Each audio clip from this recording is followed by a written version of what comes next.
Criar um algoritmo que vai solicitar um número inteiro positivo ao usuário e imprimir a soma dos n primeiros números pares maiores do que zero, tá? Onde esse n é o valor digitado pelo usuário. Então eu vou fazer aqui a leitura desse valor n. Vou chamar a variável de n mesmo, que vai receber um input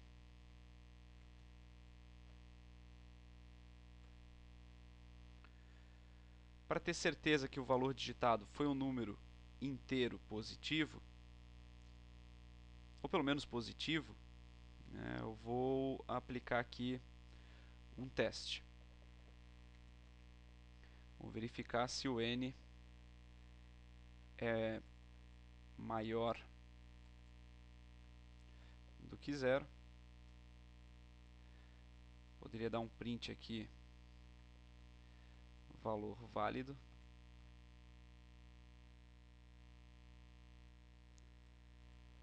Se não,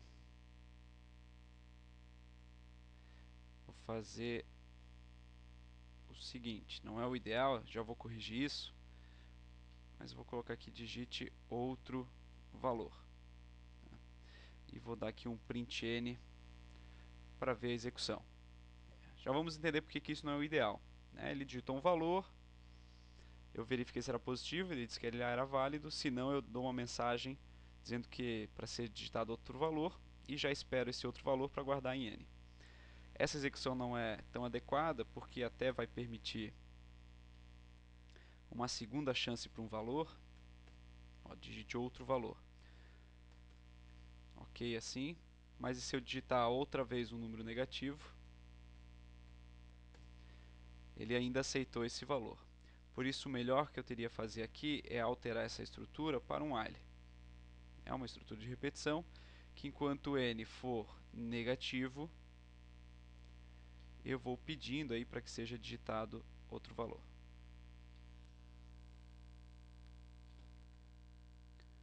Essa estrutura é mais adequada porque, se o usuário digitar um número negativo aqui, ele vai executar o while, vai repetir. Enquanto o usuário continuar digitando números negativos, esse while aqui vai continuar se repetindo. Quando o usuário não mais digitar números negativos, e daí ele vai terminar o while, a execução do while. Inclusive, se na primeira vez ele já digitou um número positivo, significa que nenhuma vez vai ser executado esse while. Experimentando isso, né, vou colocar aqui o número positivo logo no início. Acabou o algoritmo. Se eu colocar números negativos, ele vai continuar até eu digitar um número positivo. Então assim eu tenho uma garantia de que foi digitado um número positivo aqui para o que se queria. Vou considerar que é um número inteiro que vai estar sendo digitado sempre, né? Só estou testando se ele era positivo pelo menos. E agora eu vou verificar aí a soma dos n números pares maiores do que zero, né? Onde esse n é o número digitado pelo usuário. Para tanto, eu sei o número exato de vezes que eu vou ter que executar esse algoritmo. Né? Se for digitado 4, eu tenho que executar ele fazer essas somas 4 vezes. Se for digitado 10, vou ter que fazer 10 vezes. Por isso, como é um valor bem definido de vezes que vão ser executadas, pode ser utilizado aqui o laço de repetição for, né? Que diferente do while, que executa infinitamente, aqui ele vai executar um número controlado de vezes. Eu vou utilizar uma variável de nome i, que vai percorrer num range que começa no número 0, ou melhor, já vou começar no número 2, né? Não vou somar o 0. Vai até o valor de n, indo de 2 em 2. Entendeu o que está acontecendo aqui? Eu vou estar criando uma variável i que vai no 2, depois de 2 em 2 até chegar no n. Então ele vai 2, 4, 6, 8 e assim por diante. Mas sabe que aqui até não ficou tão adequado, porque vamos dar aqui um print no i. Pegando aqui como exemplo o número 4, deveria gerar o 2, 4, 6 e o 8. Olhando a execução, ele não vai estar gerando tantos termos. Gerou apenas o 2. Primeiro, porque ele gerou o 2, que foi o primeiro valor, mostrou esse 2.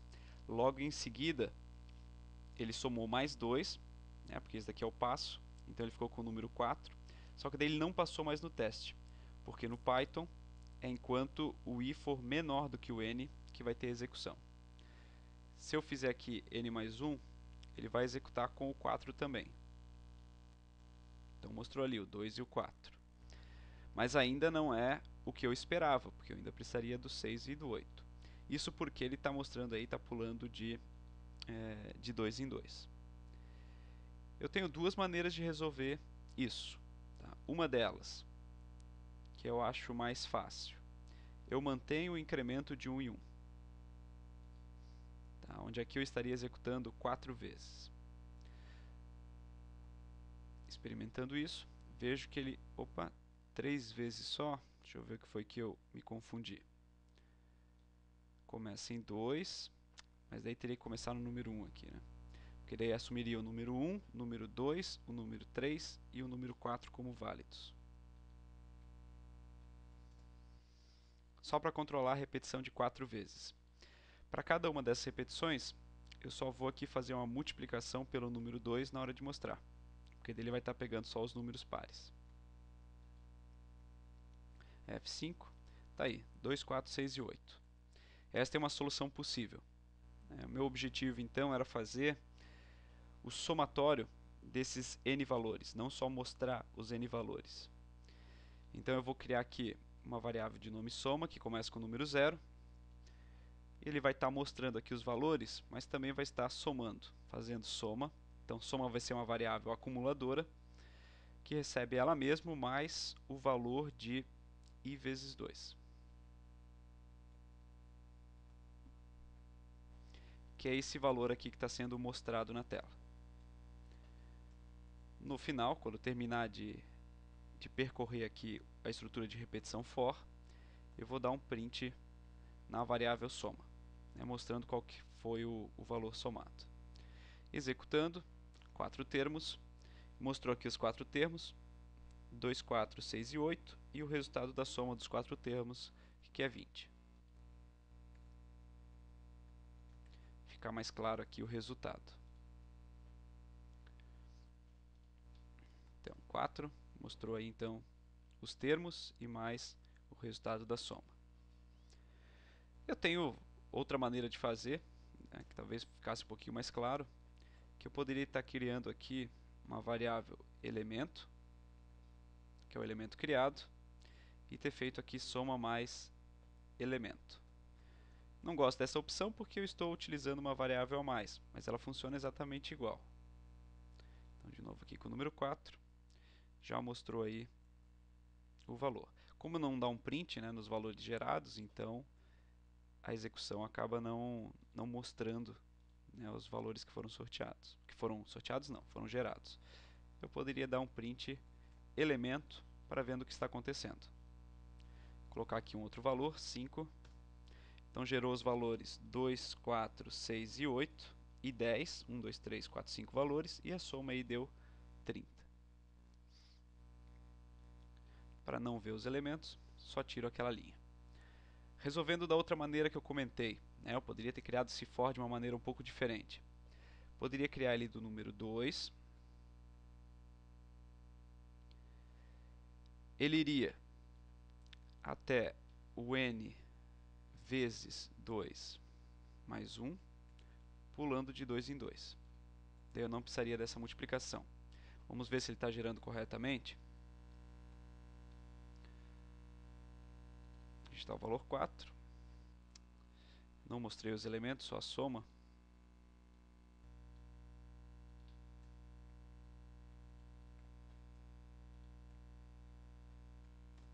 E ele continua gerando aí corretamente. Deixa eu fazer uma outra execução com 5. Também gerou corretamente. E vejam que o meu range foi criado de uma maneira diferente porque eu utilizei uma outra lógica. Aqui eu fiz de uma maneira diferente para ele alcançar os valores, né, alcançar os n valores que eu necessitava. E daí eu não precisei fazer a multiplicação aqui. Tá? Só lembrando que eu sempre posso otimizar esse código. Como agora eu controlo tudo pela variável i, não tem por que eu fazer o elemento receber i. Ficaria muito mais interessante fazer simplesmente isso daqui. Acho essa solução mais simples. O range começa no número 2, pula de 2 em 2, até chegar nesse valor aqui. Então, se o valor 4 for fornecido, ele vai até o número 9. Até o número anterior ao número 9, melhor dizendo. E mais uma vez a execução. Gerou 3, 4, 5, 6, 7 termos e resultou aqui na soma, que é o 56.